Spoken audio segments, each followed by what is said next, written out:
Bienvenidos a la 11ª temporada de Ayer y Hoy en la Libre, el podcast donde ponemos en el centro los temas que exigen una lectura jurídica profunda. El derecho no se aprende solo en libros, se construye en el debate, se enriquece con el análisis y se transforma cuando se confronta con la realidad. Cada semana analizamos casos, doctrina y jurisprudencia con el respaldo académico de especialistas y docentes de alto nivel. Dele play y acompáñenos en este nuevo ciclo de conocimiento jurídico. Hola a todos y todas, les saluda Maureen Salguero, conductora del podcast Ayer y Hoy en la Libre, y en este episodio tenemos un invitado que nos acompaña por primera vez y como siempre pues gracias de verdad definitivamente. Él es el máster Luis Alonso Rojas Risher, es licenciado en Derecho en la Universidad de Costa Rica, máster en Derecho Penal de la Universidad Interamericana de las Américas, y doctorando en Derecho Penal en la Universidad Escuela Libre de Derecho. Laboró para el Poder Judicial desde el 2011 en puestos como abogado de la Oficina de Defensa Civil de la Víctima, fiscal auxiliar, juez de juicio, actualmente juez de juicio en el Tribunal de Juicio de Punta Arenas. Bienvenido, muchas gracias. Hola, muchas gracias. Bien, gracias por la invitación. Encantados, y el tema está apasionante. Vamos a hablar de las tendencias de autoría y participación en el derecho penal económico y empresarial, que pertenecen como al mismo cuerpo, pero no son lo mismo. Exactamente. ¿Verdad? Bueno, vamos a hablar inicialmente si se puede establecer entonces la diferencia entre derecho penal económico y derecho penal empresarial. Muy bien. Primero hacer la acotación que esto es un producto de un trabajo que se hizo durante la investigación del curso en el doctorado en Derecho Penal, y se ha tratado de hacer un mapa conceptual de los distintos conceptos que rigen en torno al derecho penal económico y el derecho empresarial. En primer término, decir que entre lo que es el derecho penal económico y el derecho empresarial hay una relación de género y especie, donde el derecho penal económico es el nivel macro y podríamos decir que el derecho empresarial es una subespecie, específicamente ya en torno a lo que tiene que ver con la empresa como tal. Uh-huh. Pues en esta revisión que se hizo durante la investigación se logró enmarcar que existen dos tendencias: una tendencia restrictiva del concepto del derecho penal económico, que tiende a establecer su finalidad como una protección al bien jurídico, específicamente en torno a lo que se refiere al orden económico. Esto entendido como una acción directa al intervencionismo estatal en la economía. Este concepto estricto es un concepto que limita mucho el ámbito para poder enmarcar otro tipo de delincuencias dentro de este concepto, razón por la cual se ha presentado una tesis antagónica que es la que pretende ampliar este margen. Esto es propuesto por Klaus Tiedemann, es un autor que es experto en la materia y que se utiliza en la doctrina jurídico-penal, estableciendo que este derecho penal económico debe ser entendido como todos los aspectos en torno a la producción, fabricación y distribución de bienes, lo que permite una amplitud a la tutela de la potestad estatal, pero también a todo lo que se desarrolla dentro del ámbito de la empresa, tanto de los empresarios como de las partes que componen la misma. Mucho más amplio, ¿no? Y más inclusivo además. Y me parece interesante cuando usted dice que permite entonces incluir a otras delincuencias, ¿no? Que se generan dentro de este gran marco de lo que es lo económico y lo empresarial. ¿A qué se refiere? Propiamente a que en el ámbito restrictivo únicamente nos encontraríamos con delitos que tengan que ver con delitos tributarios, delitos en el ámbito específicamente de la protección estatal, es decir, lo que significa que no podría incluir otro tipo de delitos que se podrían dar dentro del marco del derecho empresarial y que no necesariamente tengan que ver con el tema económico, pero que se dan dentro del ámbito empresarial. ¿Cómo cuáles? Podría ser cualquier tipo de delito, desde un ámbito de una estafa, podría ser incluso delitos donde existe daño a las personas, daños a los consumidores, siempre dentro del marco o el desarrollo de una actividad comercial y su producción. Me parece muy, muy interesante que haya pues una propuesta de definición mucho más amplia, porque esto lo hace todavía mucho más interesante. Hablemos de cuáles son las principales características entonces, porque ya vamos a llegar a los delitos de cuello blanco, que hemos visto que ocupan muchos titulares, por lo menos en nuestro medio de prensa, tanto escrito como televisado.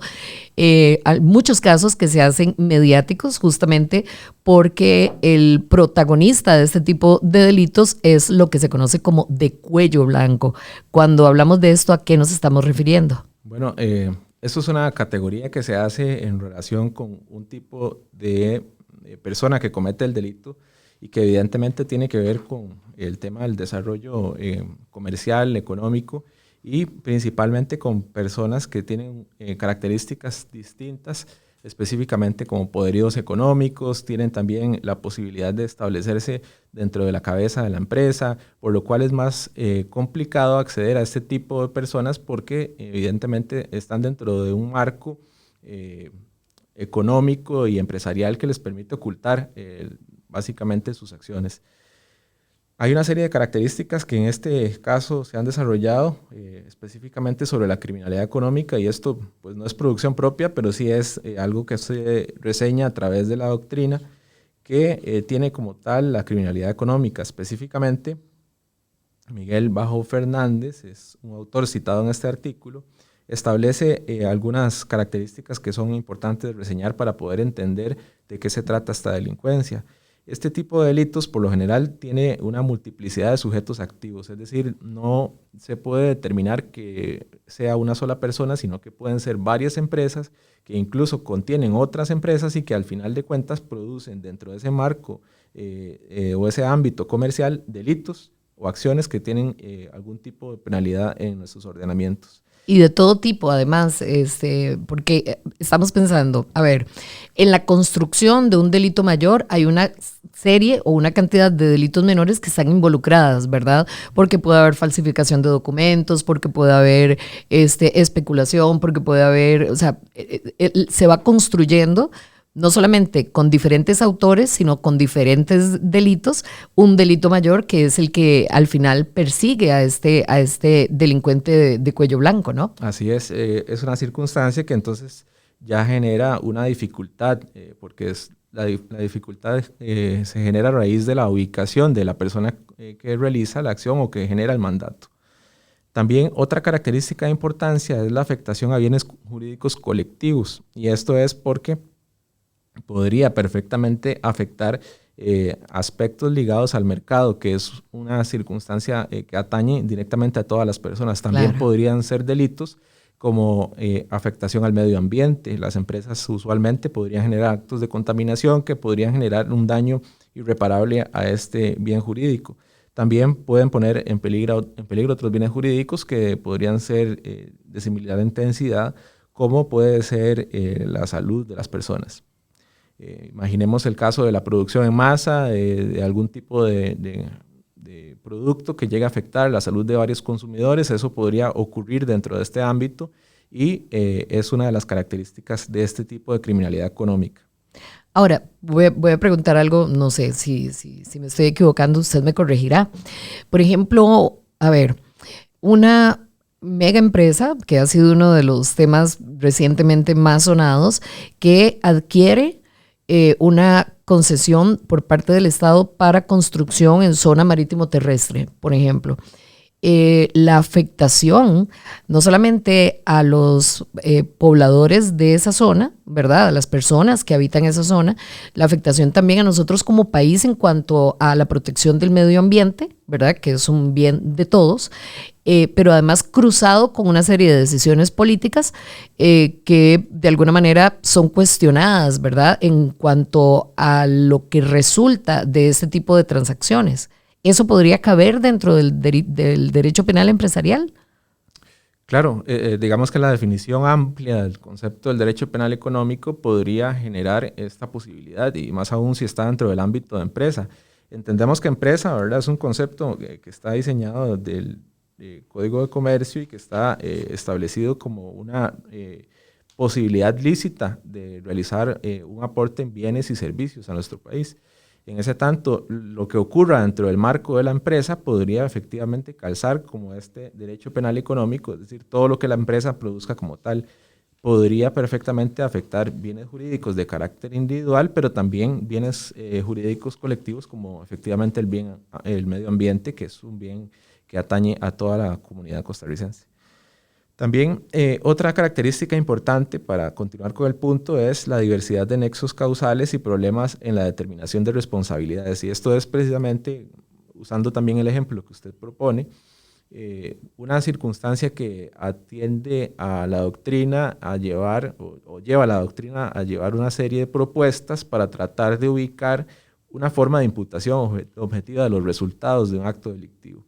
Y esto es complejo porque existe en la producción económica una serie de pasos, una serie de personas que intervienen, una serie de circunstancias que pueden efectivamente generar ese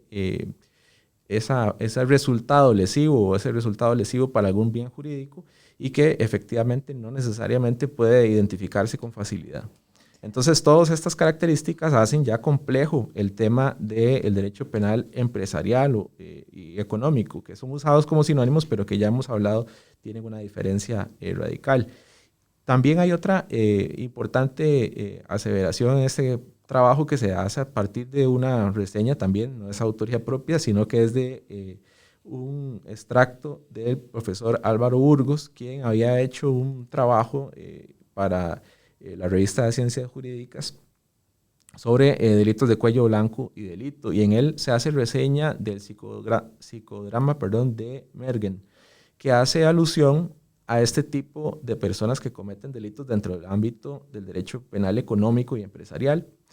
Una circunstancia particular es, sin generar una postura de derecho penal de autor, pero sí hay algunos datos que hacen ver que esto no se trata de una delincuencia convencional.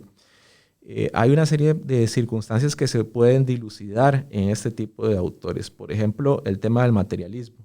Este tipo de personas que cometen estos delitos no necesariamente son personas que tengan una necesidad económica. Son personas que están dentro del flujo o la cadena del capitalismo más alta y que tienen podría decirse, una especie de tensión patológica por ubicarse o posicionarse dentro de esta cadena de la manera más alta. Hay un alto, análisis sobre el egocentrismo que hay en este grupo de personas que pretenden, compensar mostrándose como caritativos o generosos pese a que realizan este tipo de acciones. Hay otras características como el narcisismo, la alta peligrosidad, la hipocresía, que son circunstancias que se han denotado en este tipo de perfil delincuencial. Qué interesante, porque si tuviéramos que resumir todas las características, estamos hablando de una personalidad patológica. O sea, una persona que ya tiene y que tiene mucho y que no le basta es el concepto que nosotros, en general, percibimos como, pero ¿para qué? Si no es que está mal económicamente.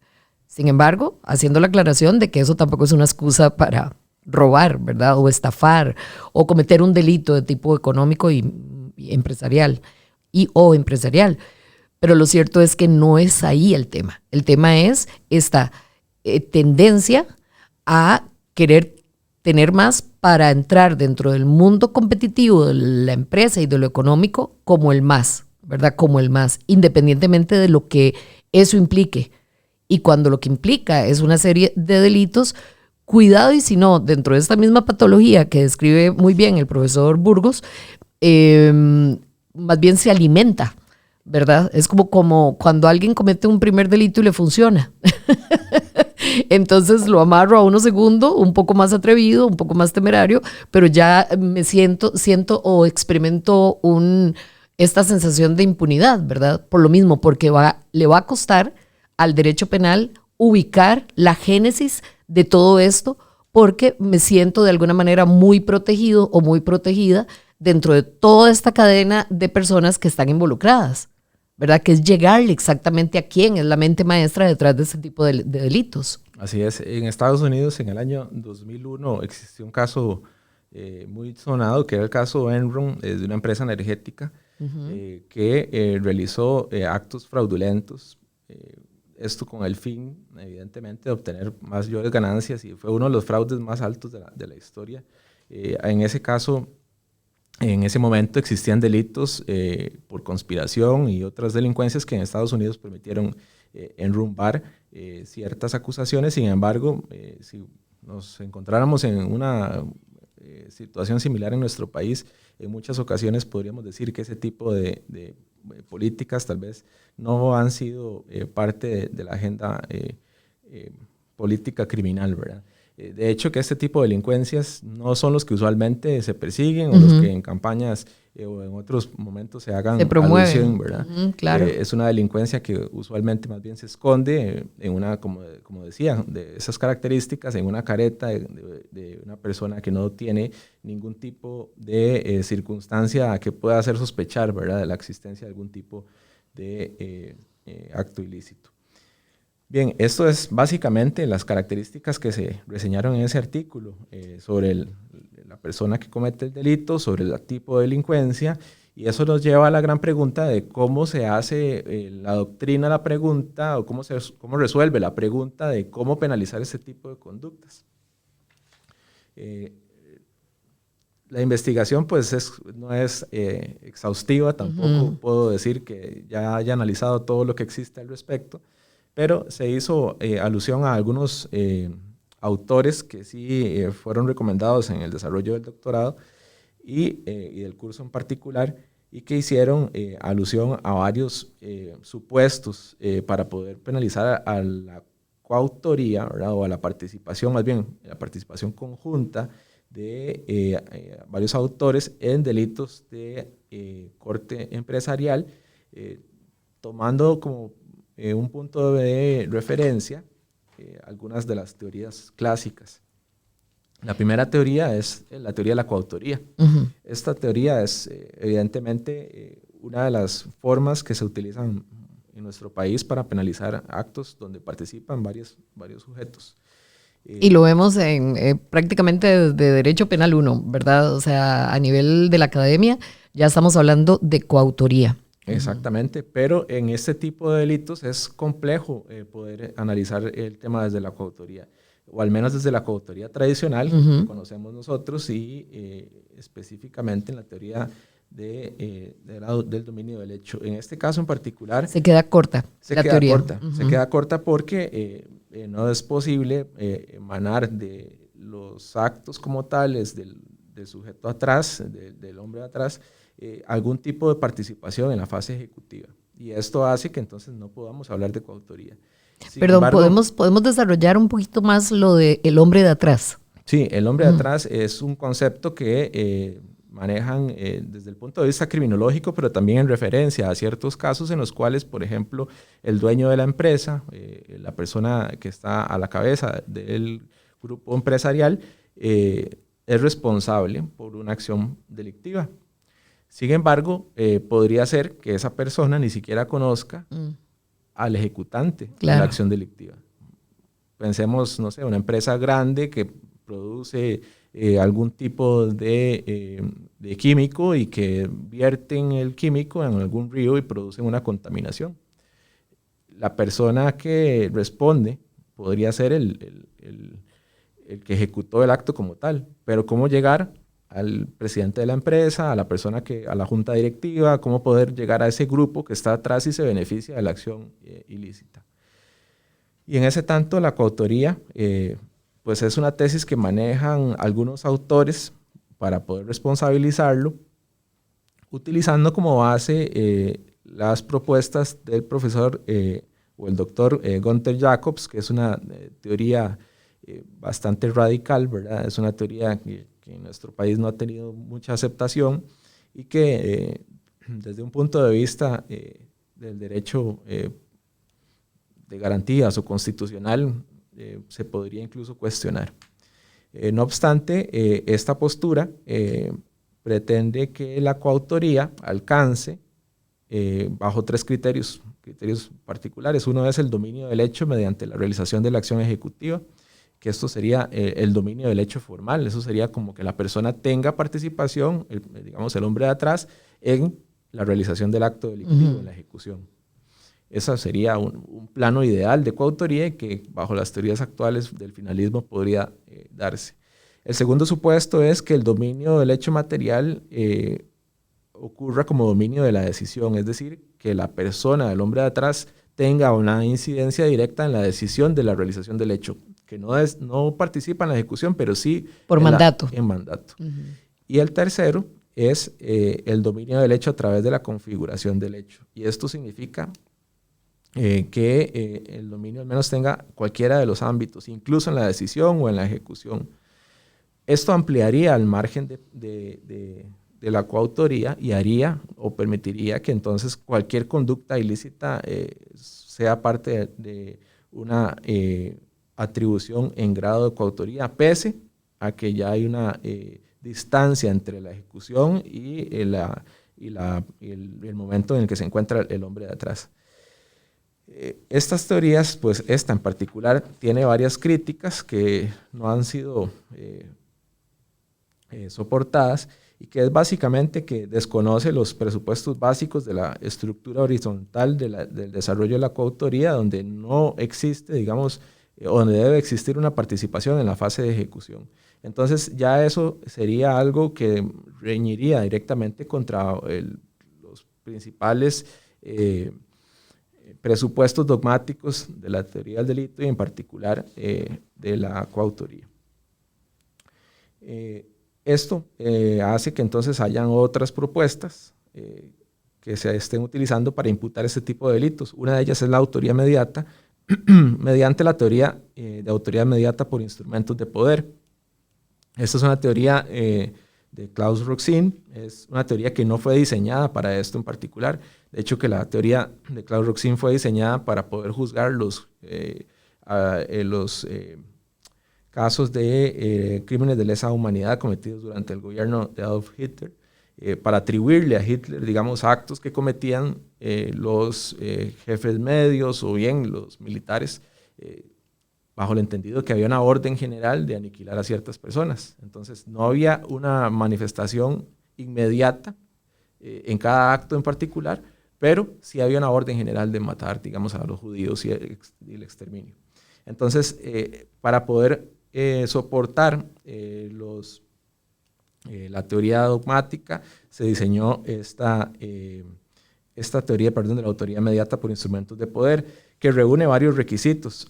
Primero es que la persona o el hombre de atrás debe tener un dominio de la organización, esto es poder mover absolutamente de cualquier forma a los subordinados, que no exista ningún tipo de posibilidad de iniciativa o interés propio de los subordinados, sino que sea exclusivamente a raíz de las órdenes y el dominio que éste pueda ejercer. Un segundo elemento es la fungibilidad del ejecutor, que consiste en que todas estas piezas dentro de la organización son intercambiables, es decir, la persona que realiza el acto, digamos en un caso de crimen organizado, de asesinar o de vender droga, pueda ser cambiado por cualquier otra persona, que no tenga una especialidad, una circunstancia que lo haga único dentro de la organización. Y el tercer elemento, que es un elemento importante, es que se trate de aparatos de poder al margen o desvinculados del derecho, es decir, que sean ilícitos. Claro. Como podemos observar, hay varios presupuestos que aquí no calzan. En primer término, si bien es cierto, el empresario, el hombre de atrás, el presidente, la junta directiva tiene dominio sobre la organización, puede haber actos que se escapen de la posibilidad de control de ellos. De igual manera... ¿Qué sería el caso, perdón, por ejemplo, de, no sé, una sugerencia de un área en particular que tiene su propio equipo de trabajo y toman decisiones al margen? Digamos, hay una indicación general, pero no específica para que el resultado de esa decisión que se tome en este subgrupo sea, digamos, de conocimiento absoluto y total o que requiera una autorización directa, ¿no? Permite esa iniciativa de estos subgrupos. Exactamente, la iniciativa no puede estar presente entre los subordinados. El segundo elemento es la fungibilidad, y esto analizando el derecho penal empresarial y más que todo el concepto de empresa, hay personas que son indispensables para una empresa y que no son intercambiables. Entonces, esto tampoco es algo que pueda decirse de manera clara y es una de las críticas que se le hace a esta teoría para aplicarse a ese caso en particular. Y el otro elemento es que la empresa como tal es un instrumento, una institución jurídica lícita. Claro. Es decir, no está generada para realizar delitos. Entonces, esto haría que los presupuestos establecidos por la teoría de Roxin sobre la autoría inmediata no puedan ser llevados a cabo. No alcanzan. No alcanzan para esto. En términos sencillos. Después, hay otra teoría, otra tesis, que es la tesis de la instigación y la inducción, que es que la persona o el hombre de atrás sea penalizado como instigador de la persona que ejecuta el acto dentro de la actividad ilícita. No obstante lo anterior, también tiene su reproche, tiene su circunstancia crítica, que es básicamente que la instigación es la determinación dolosa de otro a la comisión de un hecho doloso antijurídico. Esto es que básicamente calificar este tipo de delitos de esa manera haría como combinar a la persona a calificarlo de una manera menor que el ejecutor. Uh-huh. El hombre de atrás no tendría el reproche o tendría un reproche incluso menor que el que podría tener la persona que ejecuta el acto. Entonces no es como propio de la relación delincuencial que se otorga. Finalmente hay otra propuesta y es la propuesta de la autoría omisiva. Esta autoría omisiva lo que pretende es que se trate de una posición de garante, ¿verdad?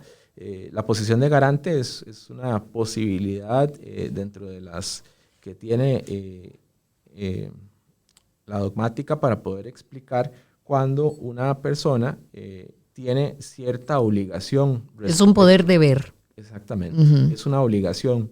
Y esto puede dividirse en dos formas, en una posición de garante en vigilando, es decir, vigilar todos los actos que ocurran dentro de la empresa y también una protección específica que sería la de realizar una posición en el dominio de acciones y procedimientos peligrosos.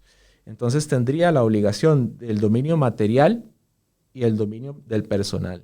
Estas son dos posibilidades que se han analizado en este artículo, pero también tiene otra circunstancia, como todas estas teorías, tiene una crítica. ¿Hasta dónde llega la posición de garante del hombre de atrás? ¿Cuál es el límite que podríamos establecer para el titular de la empresa sobre la realización de un acto, pongamos, realizado en otro lugar específico, muy distante de él? ¿Cómo podría llegar a realizar este tipo de vigilancia o la corrección de la acción? Tendría que ser omnipresente, ¿no? Omnipotente y omnipresente, que es muy difícil en muchas ocasiones, principalmente en aquellas empresas que tienen, digamos, no sé, personales numerosísimos. Sería incluso un poco iluso, ¿no? Pretender que esta persona, que este hombre de atrás tendría dominio total y capacidad para estar sobre cada decisión que se toma en la empresa. Exactamente. Y bueno, podría eventualmente, lo que sí analizarse en este tipo de posición de garante es si la persona realiza, el empresario o el hombre atrás de la empresa realiza acciones tendientes a garantizar un esfuerzo por supervisar y por mantener ese control, reducir su responsabilidad en los actos delictivos. Eso es alguna de las posibilidades que ofrece esta teoría. Puedo seguir usando términos simplistas, claro. Porque sería aún como lavarse las manos, ¿no? O sea, si yo delegué este deber de vigilancia en otras personas, bueno, puedo librarme de responsabilidades endosándole esa responsabilidad a quien yo le haya delegado esa función, ¿verdad? Entonces igual, no sé, me da la impresión de que queda corta esta teoría como para poder sentar responsabilidades. Sí, en realidad podría eventualmente en ciertos casos, que es lo que yo he considerado como conclusión en este trabajo, primero que todo caso tiene que analizarse de manera particular, porque no podríamos utilizar una teoría específica, es decir, esta teoría va a ser utilizada en todos los casos de criminalidad empresarial, porque evidentemente existen matices, existen circunstancias y particularidades de cada caso que permiten la resolución. Lo que sí es que, digamos, hay algunas generalidades que se pueden extraer como conclusión de este trabajo. Y una de ellas es que evidentemente el concepto amplio del derecho empresarial pues permite establecer muchos delitos y permite dar un margen mayor para la construcción de tipos penales y sancionar conductas que eventualmente lesionen bienes jurídicos tanto individuales como colectivos. Un segundo posicionamiento que yo tuve en este trabajo es que la autoría mediata por medio de instrumentos de poder pareciera ser un instrumento que tal vez con ciertas modificaciones podría ser utilizado dentro de la posibilidad de penalizar actos del hombre de atrás. Esto siempre y cuando se logre levantar ciertos requisitos que esta teoría tiene, como las ya he indicado anteriormente. Pero entonces, a ver, lo que me impresiona es, o la impresión que me da es que como base esa teoría, ¿verdad? No en su totalidad, pero sí como base, con ciertas modificaciones podría permitir el perseguir, digamos, a la participación del imputado. Muy bien, y podría también explicar de una forma más adecuada la dinámica en que ocurre un delito de este tipo. Claro. Vamos a ver, eso sí, en cada caso particular. Y el tema de la omisión impropia que ocurre en estos casos, que se ha establecido como posición de garante, también podría ser una vía idónea siempre y cuando no se extienda hacia el infinito la posición de garante del empresario, ¿verdad? Porque evidentemente hay casos en los cuales, en definitiva, los colaboradores pueden tener una iniciativa propia en la comisión de un acto delictivo y no podrían responsabilizarse a todos los empresarios o todas las personas que estén ocupando una posición como esa definición de hombre de atrás por los actos que se cometan en todo momento. Es un artículo muy interesante. Recordanos por favor el nombre y nada más para que ustedes lo tengan pendiente y no dejen de lado la lectura de la revista Tribuna Libre.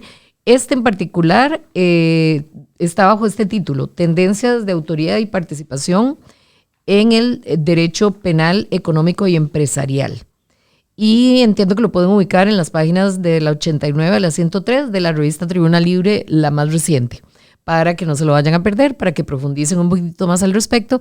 Y en materia de derecho penal, cuando usted tenga gusto, yo voy a estar fascinada de entrevistarlo de nuevo acá en nuestro podcast. Le agradezco la invitación. Muchísimas gracias a usted por aceptar esta primera invitación y a ustedes por acompañarnos en este episodio. Nos encontramos hasta la próxima. Gracias por acompañarnos en este episodio de Ayer y Hoy en la Libre, desde la Universidad Escuela Libre de Derecho. No olvide suscribirse, calificar y compartir este espacio. Su voz impulsa el debate jurídico costarricense.